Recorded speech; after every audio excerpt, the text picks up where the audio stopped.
জিপিএ-5 শিক্ষার্থীদের অনেকেই জানে না জিপিএ মানে কি। বাংলাদেশ সম্পর্কেও তাদের ধারণা কম। মুখস্থবিদ্যা নির্ভর পড়াশোনা এবং শুধুমাত্র ভালো ফলাফলমুখী শিক্ষা ব্যবস্থার কারণে শিক্ষার্থীদের এই অবস্থা বলে মনে করেন শিক্ষাবিদরা। আনোয়ার হোসেনের রিপোর্ট। মাধ্যমিক পরীক্ষার ফল প্রকাশের দিন এমন উচ্ছ্বাসে মেতে ওঠে শিক্ষার্থীরা।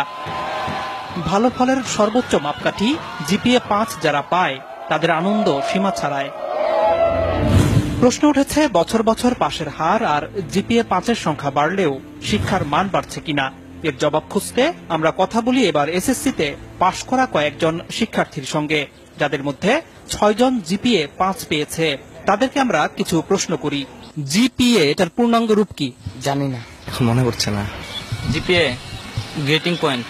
এসএসসি এটার পূর্ণাঙ্গ রূপ কি? এখন আমার মনে পড়তেছে না। Junior school certificate, school secondary certificate.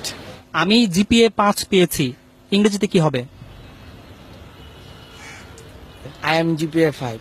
I give a GPA 5. I get GPA 5. I will.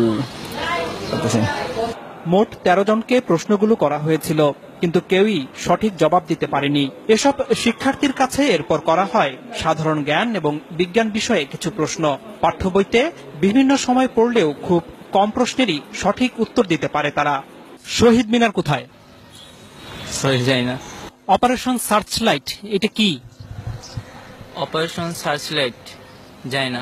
Operation করার সময় যে লাইটটা জ্বালা ওইটা হয়তো জানি, কিন্তু তার বেশি কিছু জানি না। 25শে মার্চ কাল রাতে পাকিস্তানি হানাদার বাহিনী যে প্ল্যানিং করে আমাদের দেশে হঠাৎ আক্রমণ করে, ওইটাকে অপারেশন সার্চলাইট বলা হয়। শহীদ বুদ্ধিজীবী দিবস কবে? শহীদ বুদ্ধি দিবস জানি না। 17 আগস্ট। 10 ডিসেম্বর। আন্তর্জাতিক মাতৃভাষা দিবস কবে? জানি না। স্বাধীনতা দিবস কত তারিখে? স্বাধীনতা দিবস 16 ডিসেম্বর। বিজয় দিবস কবে? বিজয় দিবস হচ্ছে 26শে ডিসেম্বর। জাতীয় স্মৃতিসৌধ কোথায়? জাতীয় স্মৃতিসৌধ হচ্ছে পাই না। রণসঙ্গীত কে রচনা করেছে? পারি না। রবীন্দ্রনাথ ঠাকুর।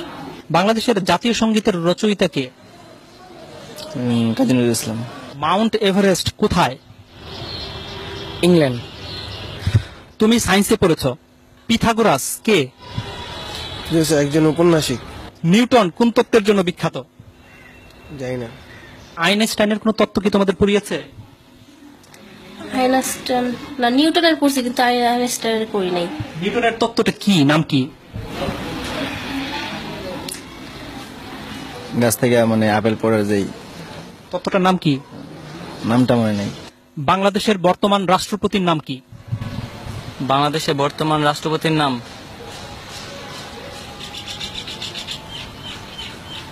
জানি না। রাষ্ট্রপতির নাম হচ্ছে মুক্তিযুদ্ধের সময় বাংলাদেশকে কয়টি সেক্টরে ভাগ করা হয়েছিল? 9টি। নেপালের রাজধানী কোথায়? নেপসুন। তুমি তো কম্পিউটার ব্যবহার করো। ব্যবহার করি মাঝে মাঝে, কি এই ফেসবুকে আর কি থাকি, গান টান শুনি।